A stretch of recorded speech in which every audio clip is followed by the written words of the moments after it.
Come on! Assalamualaikum warahmatullahi wabarakatuh. Di video kali ini saya akan membahas tentang pencemaran lingkungan hidup. Pencemaran lingkungan hidup adalah masuknya atau dimasukkannya zat ke dalam lingkungan hidup yang kemudian akan menyebabkan kualitas lingkungan ini menjadi berkurang dan bahkan tidak bisa berfungsi sebagaimana mestinya. Berdasarkan tempat terjadinya, pencemaran dibagi menjadi 4. Yang pertama adalah pencemaran udara yang disebabkan oleh masuknya zat, ini berupa limbah gas ke atmosfer bumi. Nah, limbah-limbah gas ini misalnya seperti karbon monoksida, kemudian ada juga natrium dioksida, dan juga klorofluorokarbon serta gas rumah kaca. Pencemaran udara ini akan mengakibatkan beberapa efek samping seperti pemanasan global, kemudian hujan asam, dan juga gangguan kesehatan pada manusia. Yang kedua adalah pencemaran air yang disebabkan oleh masuknya zat berupa limbah baik itu padatan maupun cair ke daerah perairan. Limbah-limbah ini bisa berupa plastik, sampah organik, pupuk kimiawi yang digunakan oleh petani, kemudian bisa juga berupa pestisida, merkuri, seng, timbal, dan lain sebagainya. Nah, adanya zat-zat ini di daerah perairan akan menyebabkan terganggunya aktivitas hidup hewan air yang kemudian bisa saja menyebabkan organisme ini mati. Yang ketiga adalah pencemaran tanah yang disebabkan oleh masuknya zat berupa limbah baik padatan maupun cairan ke areal tanah yang kemudian akan menyebabkan tanah ini menjadi tidak subur atau kurang subur. Nah, pencemaran tanah bisa melalui dua cara, yaitu secara langsung dan tidak langsung. Secara langsung, dia akan kontak dengan zat yang dimasukkan secara langsung ke dalam tanah tersebut, misalnya herbisida, pestisida, dan lain sebagainya. Sedangkan secara tidak langsung, dia melalui perantara berupa air yang membawa zat-zat berbahaya tersebut yang kemudian akan diserap oleh tanah itu sendiri. Nah, pencemaran tanah ini akan menyebabkan beberapa efek samping seperti tidak suburnya tanah tersebut, kemudian yang kedua juga menyebabkan matinya organisme yang tinggal di tanah tersebut. Yang keempat adalah pencemaran suara yang disebabkan oleh kebisingan. Pendengaran manusia itu memiliki nilai ambang batas untuk suara-suara yang didengar. Nah, di Indonesia sendiri, nilai ambang batas untuk kebisingan adalah 85 dB untuk 8 jam kerja. Kebisingan ini bisa berasal dari suara motor, bisa berasal dari petir, suara tembakan, atau dari mesin pabrik. Dampak negatif dari kebisingan atau pencemaran suara ini adalah bisa menyebabkan tuli, kemudian gangguan fisiologis berupa pusing, dan gangguan psikologis seperti susah konsentrasi. Pemanasan global, akumulasi sampah plastik merupakan materi perbincangan yang tiada henti. Pemanasan global adalah peningkatan suhu rata-rata permukaan bumi akibat tercemarnya udara karena meningkatnya gas rumah kaca seperti karbon dioksida yang dihasilkan oleh pembakaran hutan dan aktivitas manusia lainnya. Nah, pada umumnya, gas-gas rumah kaca terdiri atas beberapa gas, di antaranya adalah karbon dioksida, metana, nitrogen dioksida, dan beberapa gas lainnya.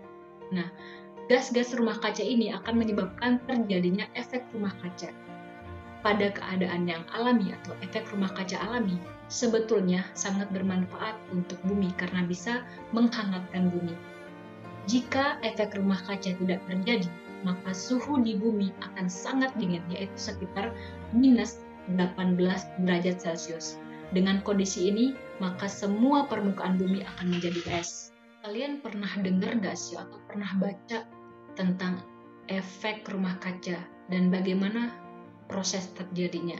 Jadi kalau menurut pemahaman saya, satu hal yang perlu kita ingat kembali bahwa sumber energi utama semua makhluk hidup yang ada di bumi adalah matahari.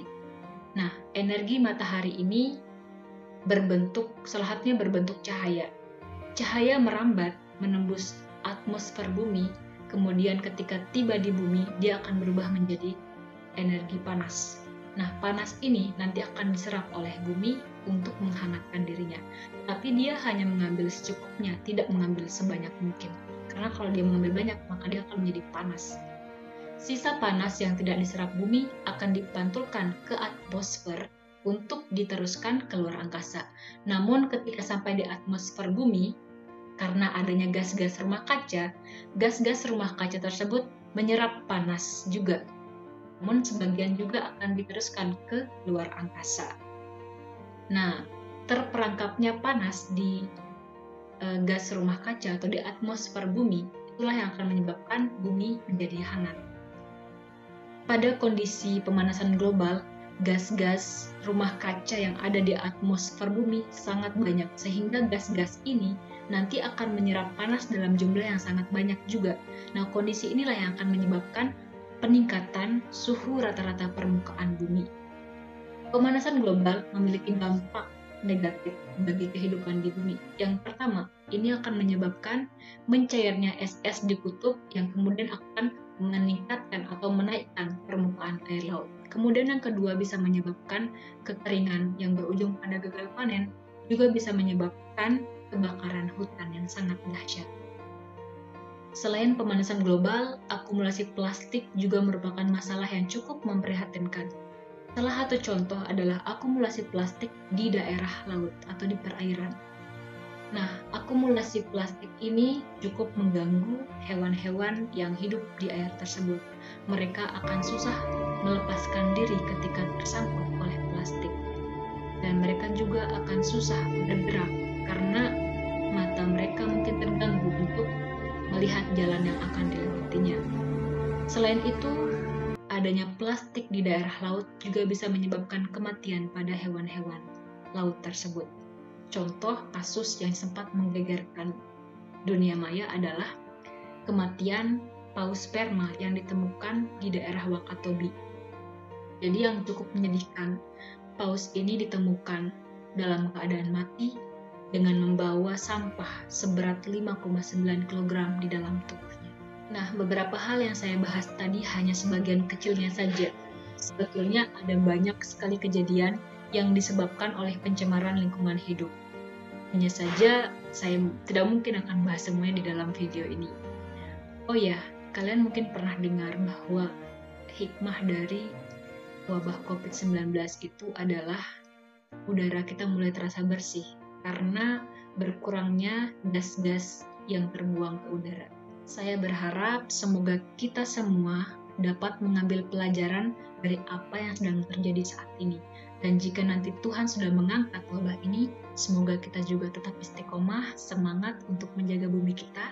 Beberapa di antaranya adalah dengan tidak membuang sampah sembarangan, kemudian berjalan kakilah jika tempat yang dituju dekat, lakukan pola hidup bersih, lalu lakukan reboisasi jika memungkinkan, dan selalu dekatkan diri kepada Tuhan Yang Maha Esa. Sekian video dari saya. Assalamualaikum warahmatullahi wabarakatuh.